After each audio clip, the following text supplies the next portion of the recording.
Before we get into today's video, I would like to show you this really cool TV backlight set that was sent to me by LightMe. And thank you LightMe for sending this product and sponsoring today's video. So this TV backlight honestly left me impressed, and it's something I'm going to be using for a very long time.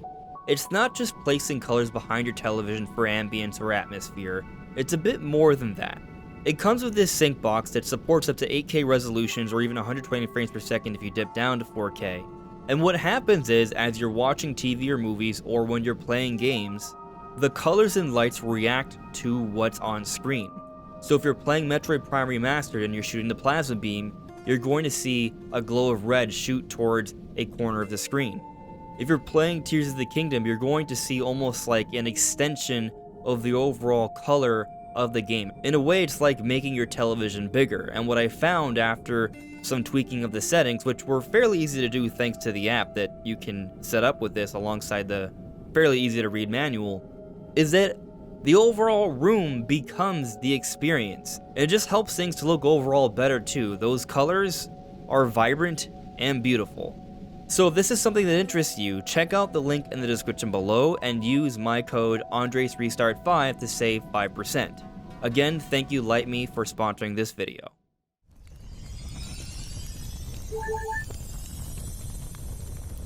Hey, listen! Welcome everyone, this is Andres Restart, and this time we're talking about a theory about the depths of Hyrule in Tears of the Kingdom. The basic idea is that at one point or another in the long history of Hyrule, these depths that we can explore that are deep underground, they were underwater at one point or another. Could this really be true? Well, that's what we're talking about today. But before going forward, let me point out that we are aiming to hit 50,000 subscribers by the end of the year. So if you do enjoy my content, please subscribe and hit the notification bell. With your help, it just might be possible. So what I find so fascinating about this idea of the depths at one point being underwater is that it would sort of make sense depending on what chronology you think Tears of the Kingdom follows. Because we know that Breath of the Wild and Tears of the Kingdom take place way late into the timeline after all other Zelda games. But there's one part of the Zelda timeline, because there are three, they all split from Ocarina of Time, where Hyrule becomes the Great Sea, it's all flooded. And that is the adult timeline where we see the events of the Wind Waker. And the idea is that after the events of Ocarina of Time, where Link was sent back into the past, this timeline where Link was supposed to be an adult but is no longer there was no Link to protect Hyrule moving forward, at least in the foreseeable future. So eventually, Ganon found his way back, and the gods had no choice but to resort to flooding Hyrule to stave off the evil. And this is what leads eventually to the Wind Waker, where it's an entire giant Great Sea to explore, with just the mountaintops of what's left of Hyrule being the island. And so what I love about this concept going into Breath of the Wild and Tears of the Kingdom is that there are so many mountains that if the entire land was flooded, it would match up relatively well to what was depicted in the Wind Waker. But because Breath of the Wild and Tears of the Kingdom happens so far into the future, and there is no giant ocean covering it all, it suggests that that ocean has since receded, assuming the game takes place after this point in the timeline. And before we go forward, let me just address that point, because I know there's going to be some debate about that. We don't know for certain where Breath of the Wild and Tears of the Kingdom take place of the three timelines, if even in those three timelines. But something that I think makes a lot of sense, and we see a lot of credence for throughout both games, is this idea that things from different timelines will eventually happen no matter what. If you've been watching my theory videos on Tears of the Kingdom and other Zelda games, you probably have heard me talk about this before. I call it the eventuality theory.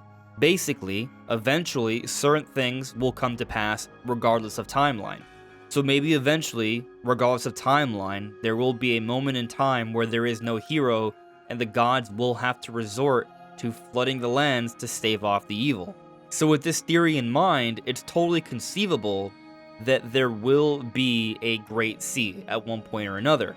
And what's increasingly interesting about this is that throughout Breath of the Wild and also Tears of the Kingdom, you will find rock salts all throughout.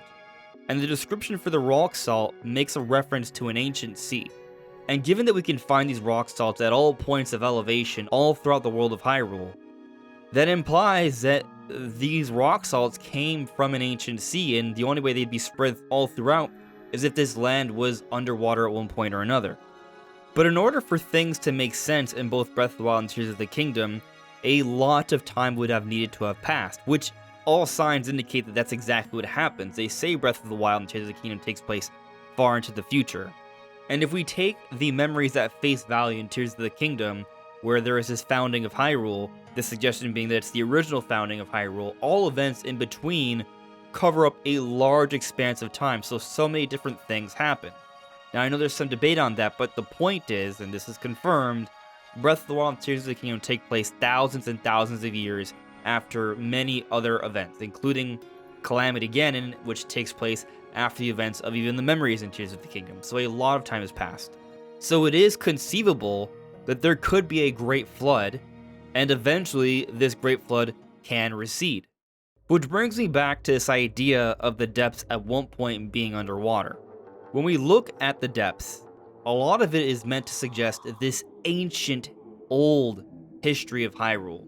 Even looking at some of the plant life, some of the trees look like these prehistoric ancient tree ferns, which is something we've seen scientists talk about from ancient times in the real world.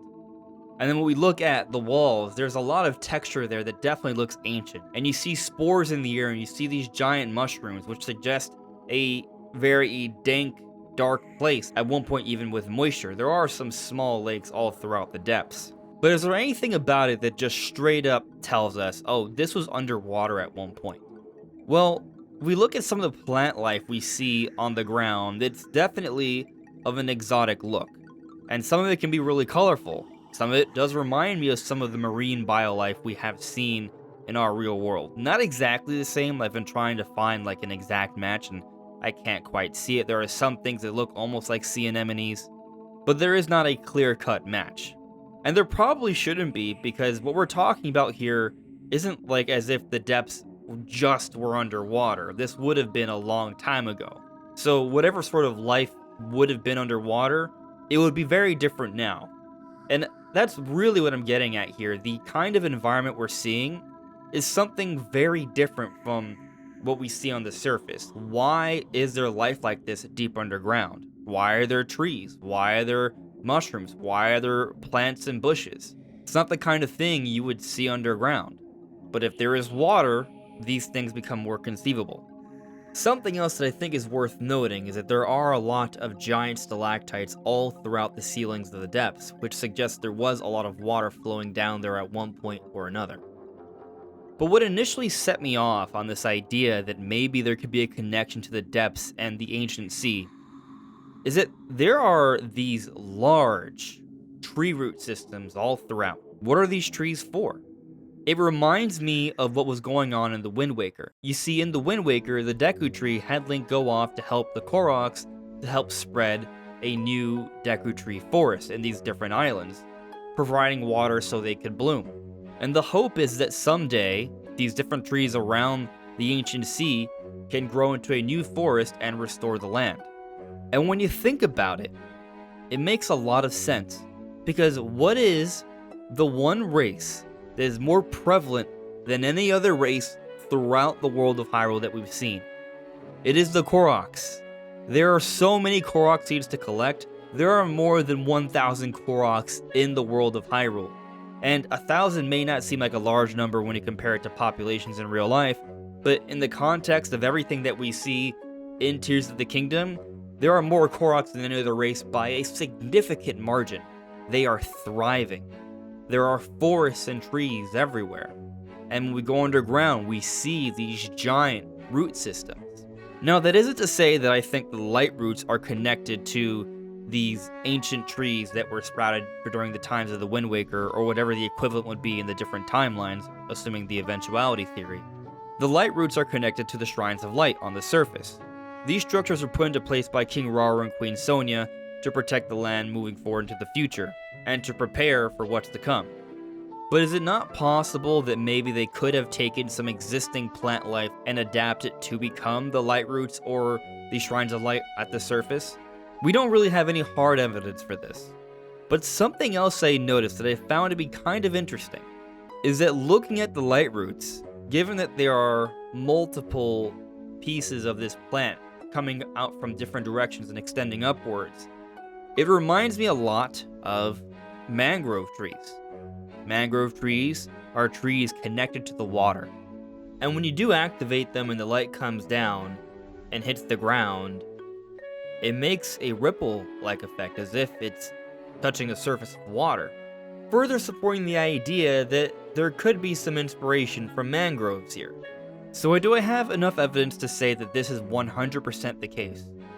No, I don't. This is speculation. I think it fits. I think it connects. I think there are some things here that seem to make sense. But obviously you would have to make some leaps. Like, for example, I mentioned that the rock salts can be found all throughout the surface of Hyrule. How does that tie to the depths? Maybe all of it was underwater. And maybe, if anything, you could simply argue that the depths simply add more to this idea that there was a large, vast world that was covered by these oceans. And seeing the light roots that look kind of like mangroves and seeing these giant tree systems, maybe suggesting that that plan that the Deku Tree had did come to fruition, and seeing all these different Koroks, especially accounting for the exotic plant life we do see underground, is conceivable, regardless of which timeline if you account for the eventuality theory. But I'm sure some of you will be poking some holes, or perhaps some of you have other observations that you've made that could add to this theory. I'm very curious what you guys have to say, so let me know in the comments below. This is Andre's Restart. Thank you so much for listening and watching, and I'll see you all really soon. Take care. Bye.